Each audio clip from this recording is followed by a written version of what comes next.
dear friends, welcome to elenasbarre low impact full body workouts. My name is Elena, I'm your fitness instructor. In today's video, we are going to talk about your comments that I recently received from you based on my short videos where I was raising controversial topics and questions to you guys. So thank you for your feedback. I appreciate your feedback and your comments. Even if you disagree with me, just remember to tell me why. I try to keep it civilized and I don't attack you personally. I always only challenge your messages, okay? And also we are going to talk about the word settle. For some reason, this word freaks out a lot of women. So let's dive in. What do I mean by the word settle? A woman chooses to be in a stable, long-term relationship with one man. She commits to that man.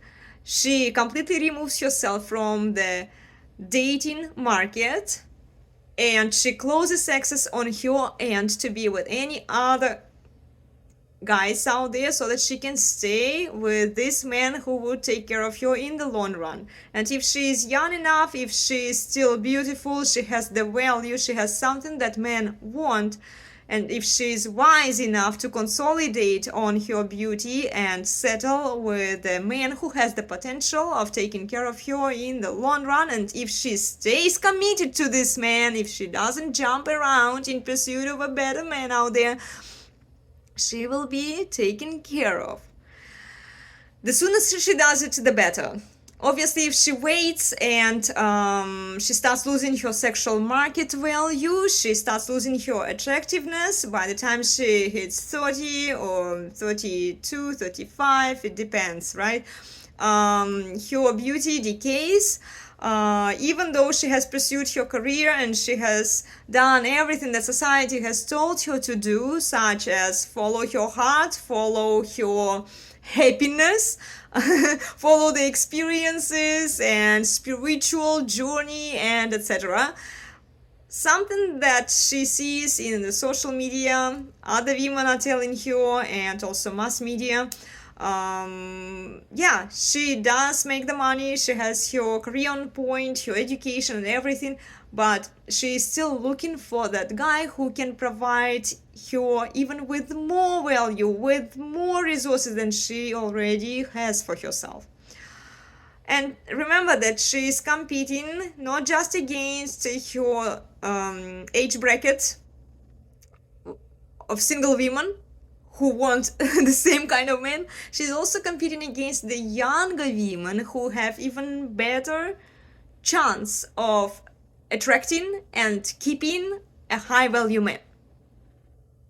And if younger women are wise enough, they will use it to their advantage. They will not sleep around. They will settle.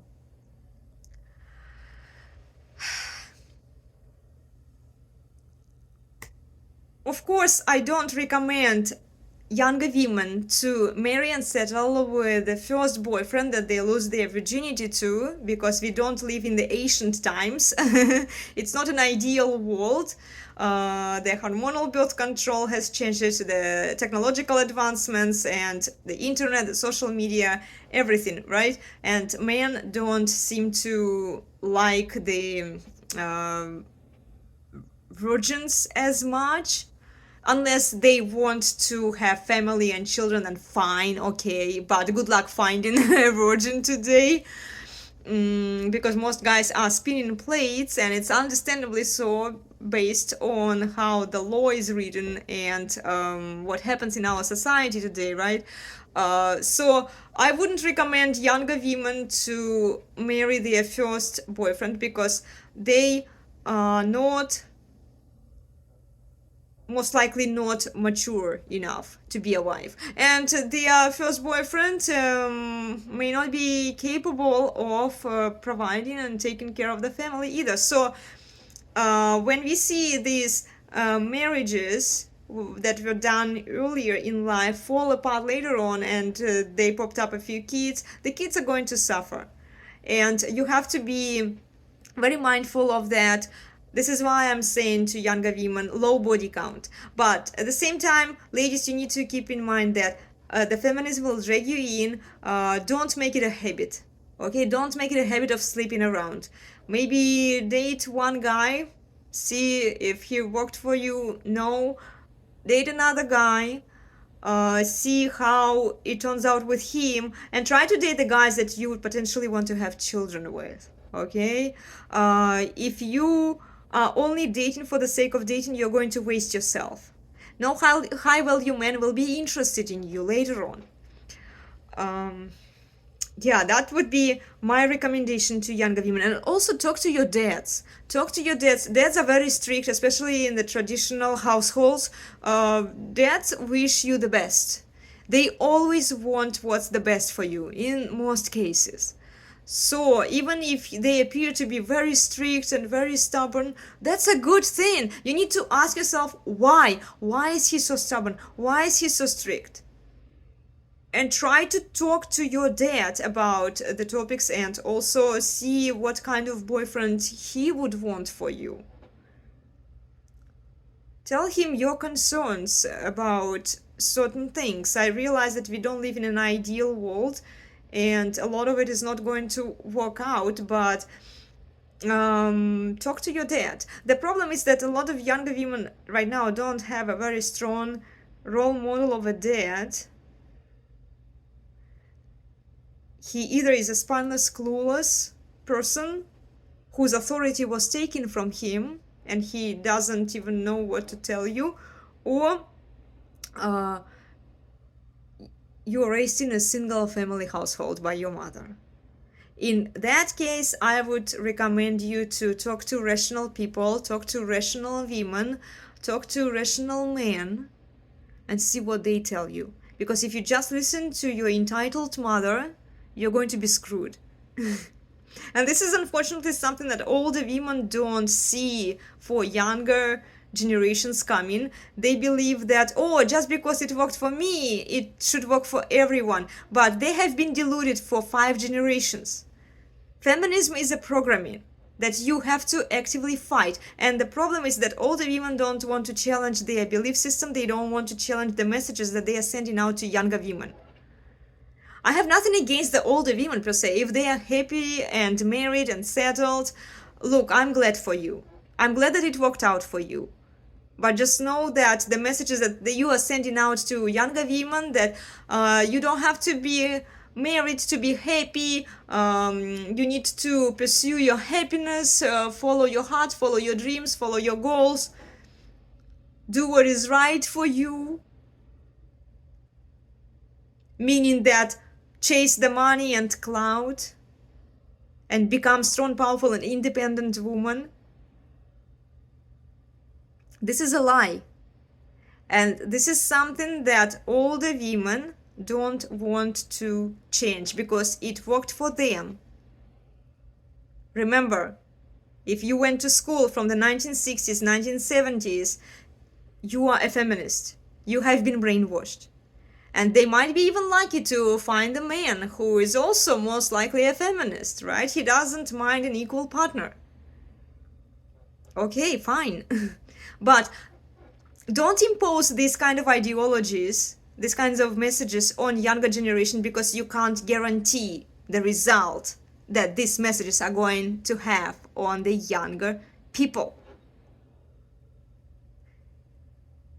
The fact that it works for you only speaks for the state of the delusion of our society. It doesn't guarantee the same outcomes for the younger generation. And we are headed into some very hard times. We are headed into demographic, financial, and economical collapse, into energy crisis.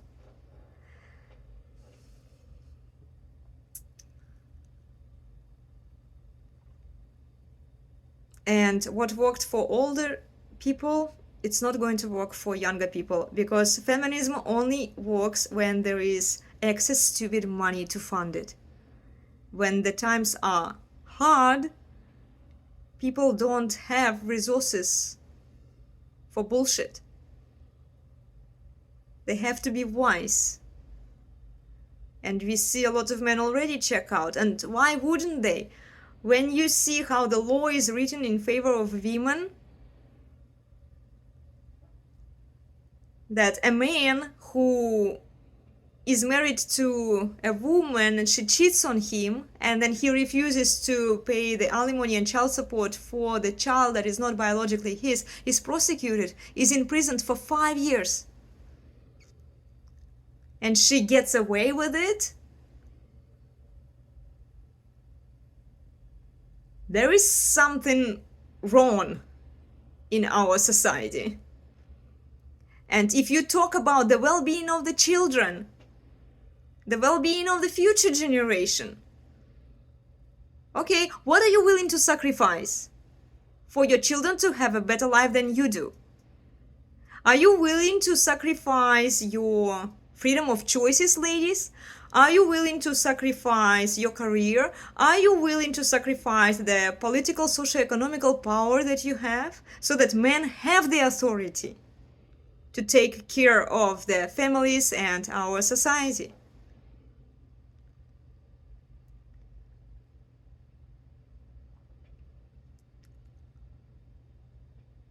So that our children have better lives, so that our children have better relationship with each other. Are you willing to do that, ladies? If not, then what I suggest to you is be happy quietly and don't impose your delusional ideas on younger women, because younger women are going to deal with a lot of crap that is coming for them.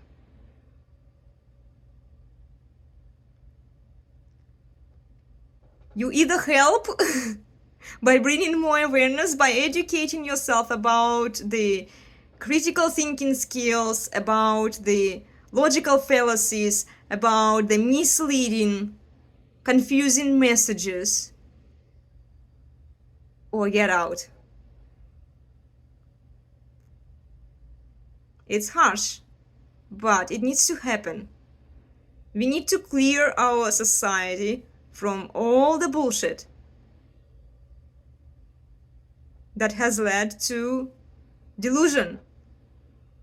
Without that, there is no improvement. Okay? Tell me what you think about these topics, guys, in the comments. I'm always happy to hear from you, and don't take it personally. I'm glad for you that you and your husbands or boyfriends are happy. Just be careful with the messages that you are sending out to younger women, and educate yourself. Join us so that you learn more and ask your questions during our controversial discussions on Saturdays at 9:15 a.m. PST with elenasbarre Teachers Community and the guest speakers. Okay? I'll see you soon. Have a wonderful day. Thank you for your attention, guys. And remember to join us for the workouts as well. Take care. Bye.